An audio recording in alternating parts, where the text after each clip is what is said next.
people coming in a bit late, they're still out there. And I also know that some of you need to leave a bit early. There's a training over here, and I know some people had some obligations. So I promise not to shame you when you stand up and exit before I'm done talking, but I'm probably going to go over 8:30 just a little bit. Apologize for that, but I do thank you all for being here. I told the group yesterday that this is the 6th opportunity I have at Kankakee Community College to deliver some form of welcome address at the beginning of an academic year. But this one is far more special to me than those others have been. And not for reasons which you may suspect. The reason it's special to me is because all of you are in this room, and we're doing this welcome together. Every single employee of Kankakee Community College is here.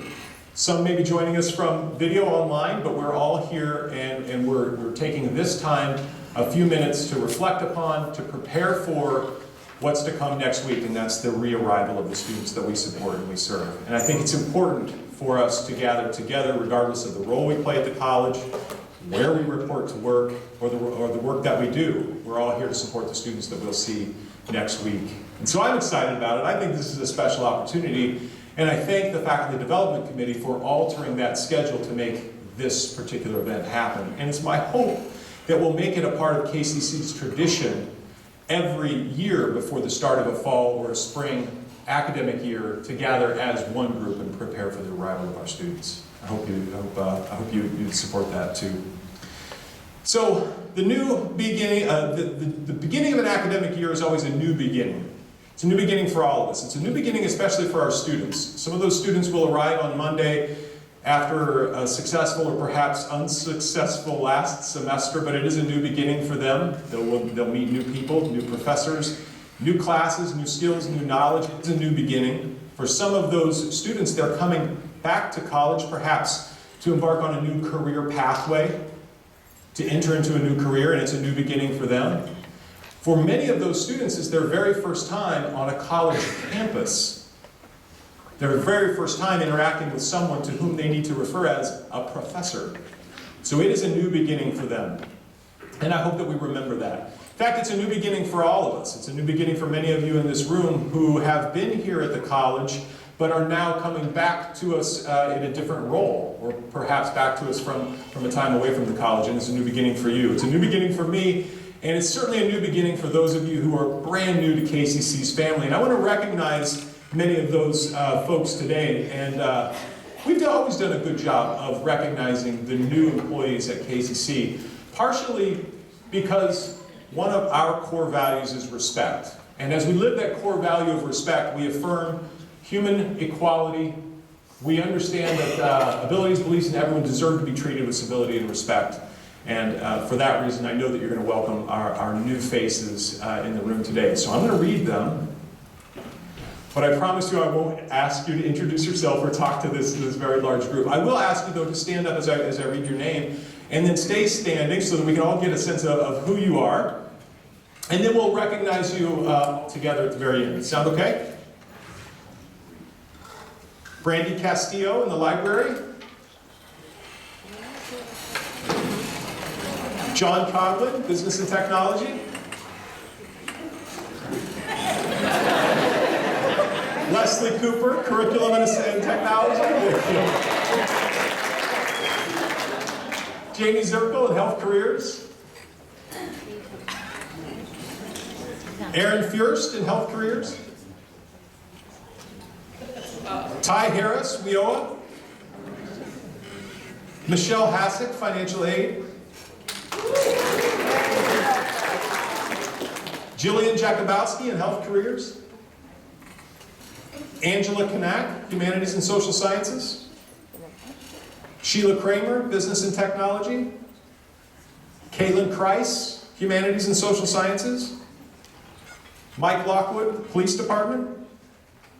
Audrey Martz, Business and Technology. Dave Nays, Academic Affairs.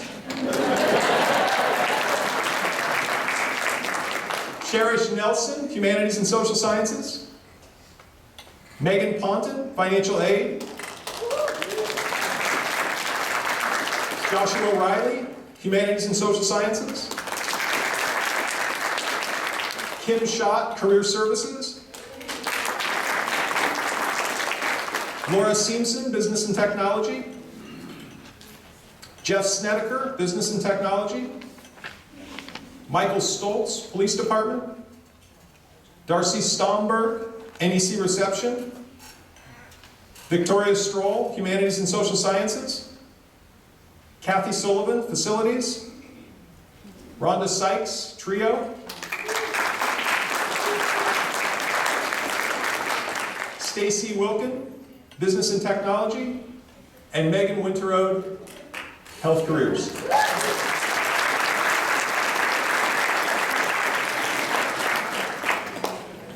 A lot of new faces. That represents our new beginning. I hope that you had a chance to see the new faces here, and I promised I wouldn't make them introduce themselves today, but I hope that you will make it a point, make it a goal over the rest of the day, the rest of this week, next week, and really sometime over the next few weeks to introduce yourself to those people and remind them that one of our core values is respect, and they're part of our KCC family now. So thank you for that. New beginnings also mean new plans. And if you've been listening carefully to what's happening at Kankakee Community College lately, you know that we've been working hard at master planning, not just strategic planning, but we've been looking at setting a vision for our future in almost every area and aspect of the college. And so this new beginning means new plans. One of those new plans is our strategic plan. And so many of you were instrumental in the development of that strategic plan. You may recall our Great Expectations Day. You may recall Idea Fest, and you may recall all of those smaller sessions where we tried to synthesize and distill all of the feedback that you and others provided to us as we came up with these 5 goals, these priorities which will drive our decision making over the next couple of years. I promise you, I'm not going to dive into each goal and reveal to you the action plans that are in place. I'm not going to open up the spreadsheets and show you who's in charge and how we're going to determine accountability. But I do think it's important for us to look at each of these goals so that you know where our priorities will lie over the next 2 to 3 years.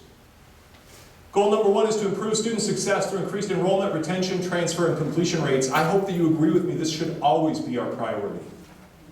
We should always be focused solely on student success. But at this time, perhaps it's enrollment that needs to also rise to a high level of priority. We do a really good job with student success, completion metrics. I think one of our challenges will be enrollment. And in a few moments, I'm going to talk a little bit about our strategic enrollment management plan and the hard work that that group is doing to come up with some big ideas, some big dreams about how we can reverse recent enrollment trends. They are big ideas.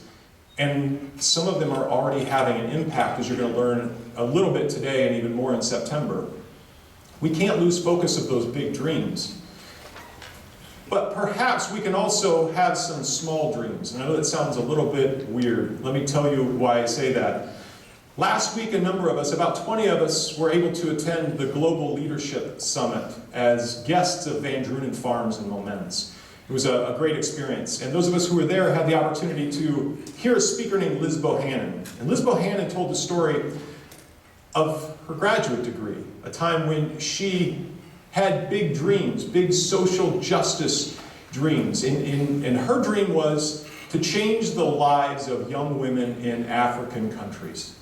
She was passionate about it. She spent all of her time in grad school thinking about that big dream, her goal. And when she graduated from her master's degree, she realized she wasn't going to give up on that goal, but she had to get a job. So she got a job that had nothing to do with that dream. So she spent every waking minute, every bit of time that she had not at her job, thinking about that big dream. Thinking about policy decisions that could be made. Thinking about nonprofit initiatives that she could start that would help her achieve her dream of changing the lives of young women in African nations. And it was deep into her career after a master's degree that she had an epiphany, and she realized she had done nothing to get her anywhere closer to that big social justice dream that she had set for herself as a graduate student. She was no closer than she was when she was in her master's program. Her big dream hadn't been realized. And then she had another epiphany, and it was this. She didn't even have a single friend who was a woman from Africa. How could she achieve that big dream if she didn't even have a single friend representing what that dream was about? So she decided, I've got to stop dreaming big, I've got to dream small. And her small dream was this: she's going to go make a friend who's a woman from Africa. And she did that.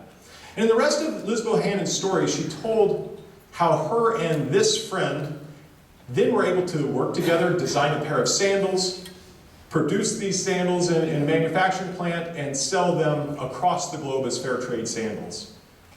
And that was a neat story of success. But that wasn't the story that she wanted to tell. The story that she really told was this one: that her relationship with that woman from Africa established a model for every young lady in that particular woman's home village. And now every young lady in that particular village is going to school, which is a very different scenario than had happened before she and Liz Bohannon met.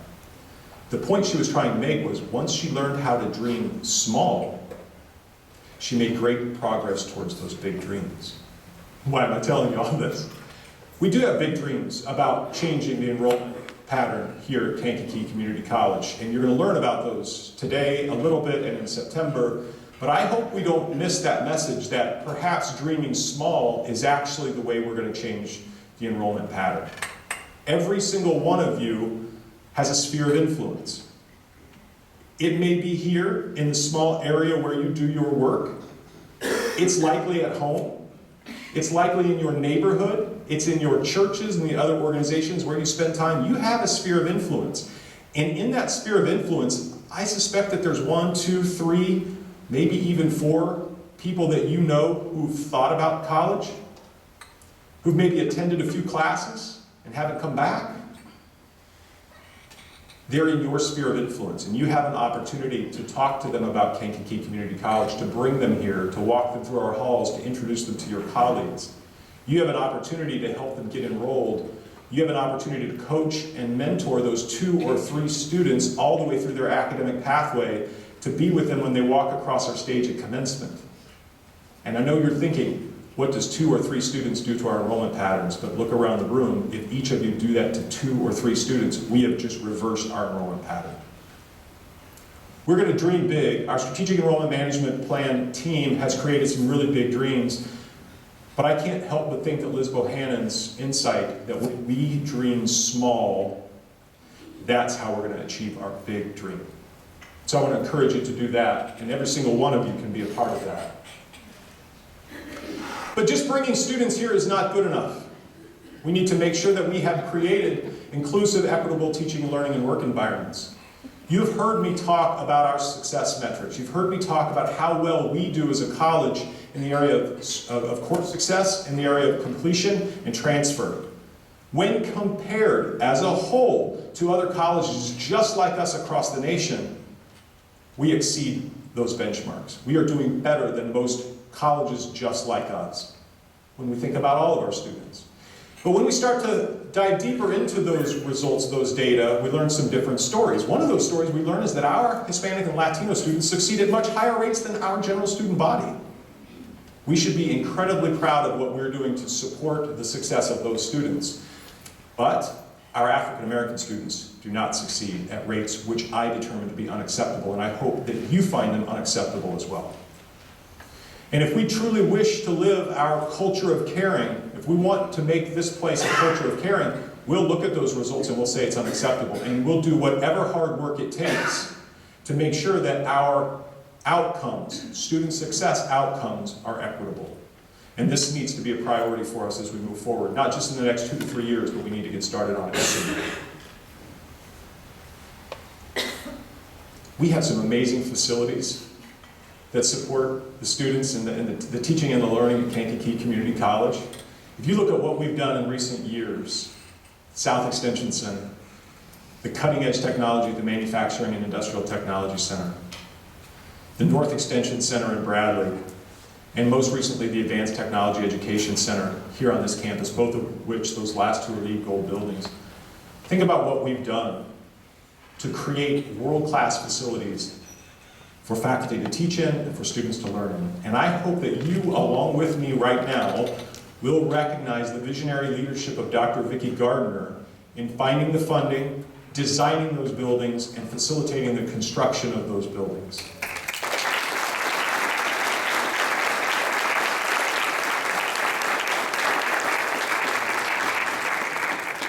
Thank you for those efforts and your leadership and your team's efforts. Nearly 50 years ago, other visionary leaders had the same impact on our college, designing and building the Library and Administration Center, our Business and Technology Hallway, other areas of this campus.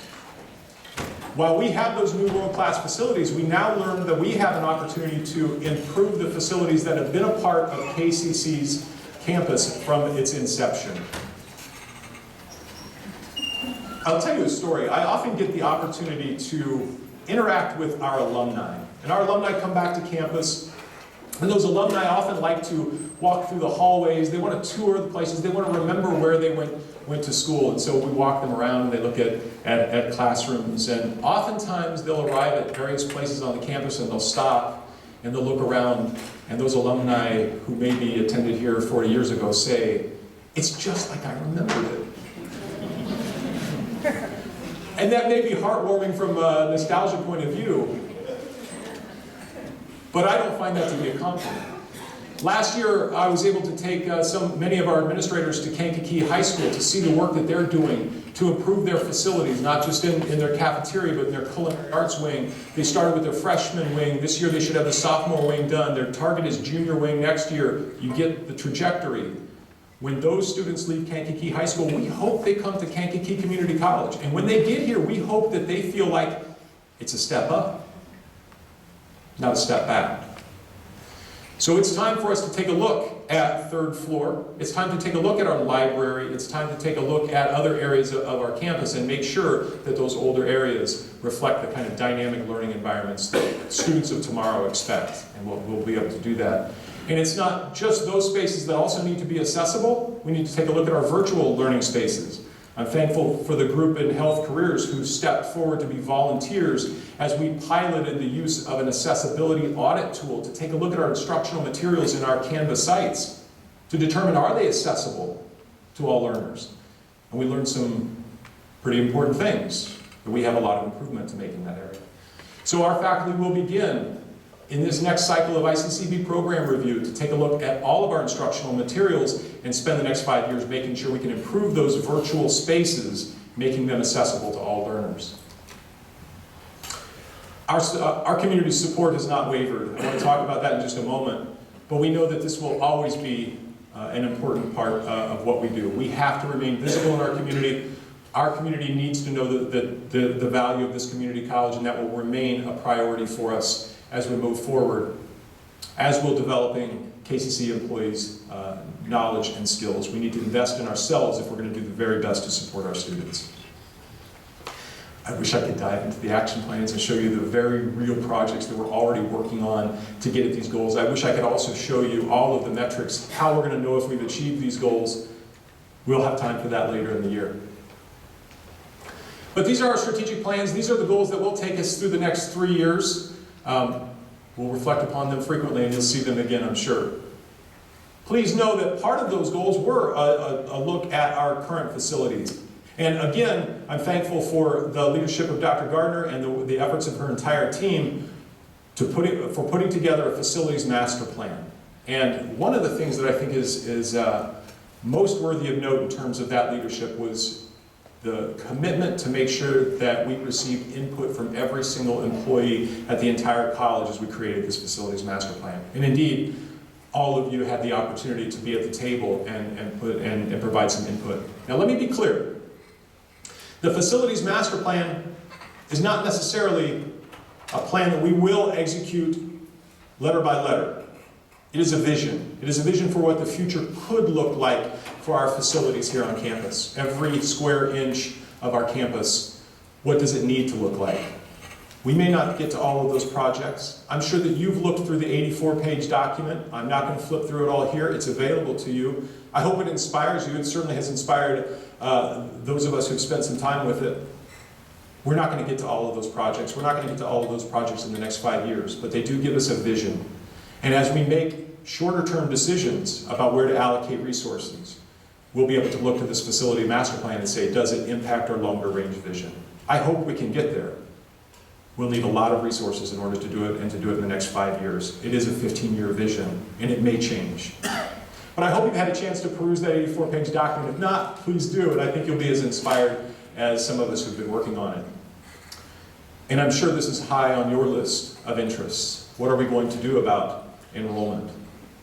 And we do have a team working on a strategic enrollment management plan. And I think that they've made some good progress already, and we're eager in September for the reveal of that plan. At President's Forum, a brand new group that's convening at Kankakee Community College starting in September, will be that group's first opportunity to open that plan for us, to get some feedback, and to help us understand what we can do as a big dream to change our enrollment patterns. We're eager to see that plan. Already, though, there's been some parts of that plan that have been executed. This team's already worked on some very neat initiatives, like sending automatic acceptance letters to all of our high school seniors. They don't have to apply. They're going to get in their mailbox at home. Their parents will see it. A welcome to Kankakee Community College. You've been accepted. They're starting already working to do intrusive advising, and we need to start taking a look at integrated early alert for reasons which you'll see in just a moment. But I think perhaps the most visible and impactful improvement has already been CAV days. And you've heard about CAV days. And I'm excited about what we'll see in September. The Strategic Enrollment Management Plan has already started to measure the impact that CAV days is having on enrollment. And Mark Schnorr, you may need, as our economist, you may need to explain this, but it's sort of like compound interest. The early returns we're seeing from CAV days is only going to multiply over time, and we think that that's going to be one of those big dreams. So thanks for the team who's been working on CAV days. There's still more this week. We're excited about them. New beginnings also mean new feedback. And we've received new feedback. Every time this year we get to share with you what we've learned from last year's surveying of our students, and some pretty neat stuff came out of our student satisfaction inventory. For example, well, to start, 302 of our students took the SSI, and that compares nationally. But look at this. KCC was the first or second college choice for 95% of the students who took ours. We often have that assumption. KCC's the last resort. We go to KCC because we have to. That's not true. The students who choose KCC indicate that it's their first or second choice. And if you look to the side, you'll see that most of them inside that 95% say it was their first choice. This is great. And here's why they chose it. Financial aid, cost, academic reputation. Those are great reasons to choose KCC. And they're likely to re-enroll. I think this is one of the best indicators of our student satisfaction. Would you come back? And almost all of them say, yes, I would. But that feedback gives us challenges as well, challenges that we need to reflect upon. I think that we can overcome these challenges. I think they're a call to action for us. For example, our students say they're not satisfied with knowing what's going on campus. What can we do to provide more proactive communication so our students know what's happening? We need to do that. Our students say they're not satisfied with the level of internship, practical experiences, work-based learning that they have available to them. You've heard me say, what can we do to expand work-based learning opportunities, apprenticeships? Can we build internships, not just into our career and technical education programming, but for our transfer-seeking students as well? Under the leadership of Mary Posing and Kim Schott, our Career Services Office is poised. That idea of adding an internship or building an internship class is daunting, but please know that the Career Services Office is there to be a support, not just for our students as they seek job opportunities, but for you as faculty, for you as staff who want to design the internship opportunities that our students are clearly craving. And our students are less satisfied with being notified early in the semester if they're doing poorly. Early alert. Can we improve our early alert system? I think we can. And will that retain more students? I guarantee it will. New beginnings. That's a lot of new stuff. Some of you are excited about it. You've told me about that already. And for some of you, new beginnings means change. And for you, change is exhilarating. change is what makes you, what drives you, and you're okay with it. Let's get in the fast lane and let's move. And there are others of you, and I appreciate you telling me this as well, for whom change, for whom new beginnings is anxiety-inducing. And you're a little nervous. What's going to happen? There's some new faces, new people in different positions. Let me ask you this. If you're one of those people for whom change is a little bit scary, and I'm kind of one of them too, over the course of the next year, I'll ask you to reflect upon what will endure this change. There are new faces, there are new plans, this is a new beginning, but there are some things that will endure this change. There are some things that won't change immediately. One of those things is the support that we receive from our community. I guarantee you that has not changed. And there's some very clear indicators that the support that our community has for us has not changed. It has been a neat trend to watch bequests come into the college. And you'll see that some of those bequests are quite substantial. We don't know exactly what it is that makes someone make the decision at the end of their time on earth to give to the college much of what they've earned over the course of their life. If we knew exactly what made them make that decision, I'd be able to show more bequests here than I do. But here's what we do know, and I can tell just by the way you're reading this slide right here. You know you know these people. These people know many of you. To those people, you were KCC. To those people, when they looked at you, you represented what KCC is.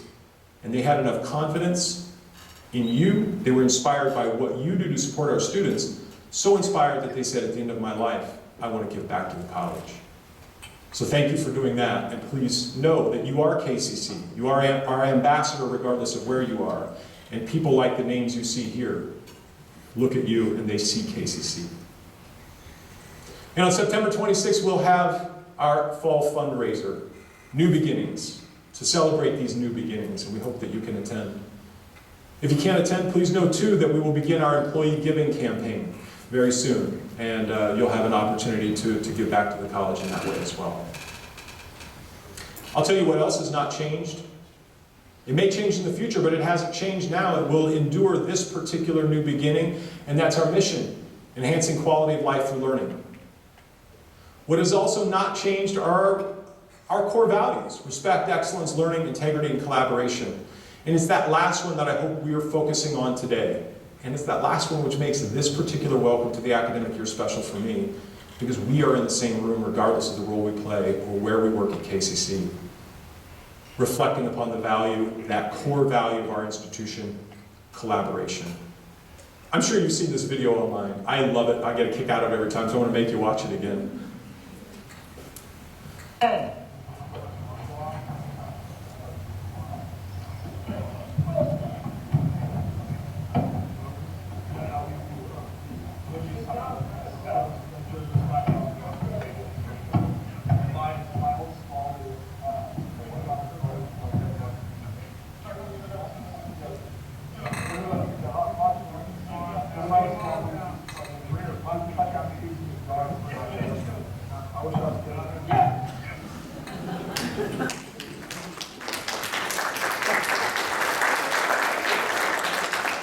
I love the guy at the end too.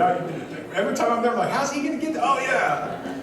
Every one of the soldiers in that unit brought to that challenge a different set of skills, probably a different purpose within their unit, but no, there's no way they would have overcome that challenge to climb that particular wall had they not known their role in the unit and performed it admirably. And working together, every single one of those soldiers is able to overcome that challenge. That's collaboration. And that's what we will do as a college: collaborate, understand the role we play, understand how important our role is in overcoming that challenge. And knowing too, that if we don't perform that role, the entire unit doesn't make it over that wall. We don't make it through our challenges as well. And that's what we'll live, the culture of caring. And if we're committed to the culture of caring, we'll commit to our strategic plan, we'll commit to the collaboration, our mission, and our core values. Just yesterday I learned of the support that you all, faculty, staff, and administrators, gave to the Pack the Back initiative. What a neat thing. And it was a neat initiative when I saw it, but I learned of the monetary support that you all, people in this room, gave to that support. And it reminded me that we are truly living this culture of caring. So think about that on Monday, when our students come back to class and they come into our parking lot and they walk through our hallways and we are there to greet them, that we are going to live this culture of caring in alignment with our core values. And we're going to welcome them here for their new beginning. Thank you.